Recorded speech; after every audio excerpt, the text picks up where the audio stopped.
Welcome to Propel. I'm Martin.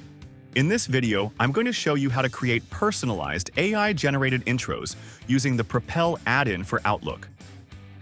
Propel's AI intro feature allows you to create custom, tailored introductions for your emails. Our AI references the most recent articles or industry topics related to your desired journalist contact, making your pitch more relevant and impactful. Personalized pitches can boost your response rates by 3 to 5 times compared to generic ones. So let's dive in. Log into your Outlook account and ensure the Propel add-in has been installed. To begin, click on the Propel add-in and select Open Sidebar. Next, select the desired pitching initiative from the available options.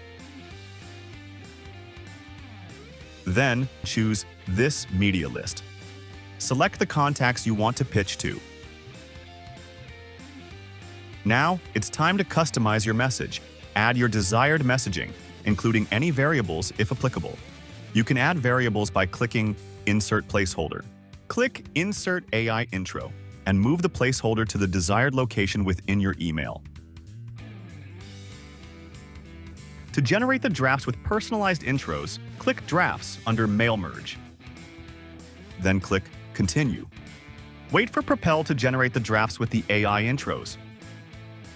You'll receive an email notification when the drafts have been generated. Go to your Drafts folder and verify the personalized AI introduction that has been created for each recipient. These intros are based on their most recent article or industry present in the Propel database. Remember, the draft may be blank if there's no recent article to reference, or if the industry is not detailed in our database. And that's it. You've successfully created personalized AI intros in Outlook, making your pitches more relevant and increasing your chances of getting a response. For more tips and tutorials, check out this playlist here or contact support. Thanks for watching.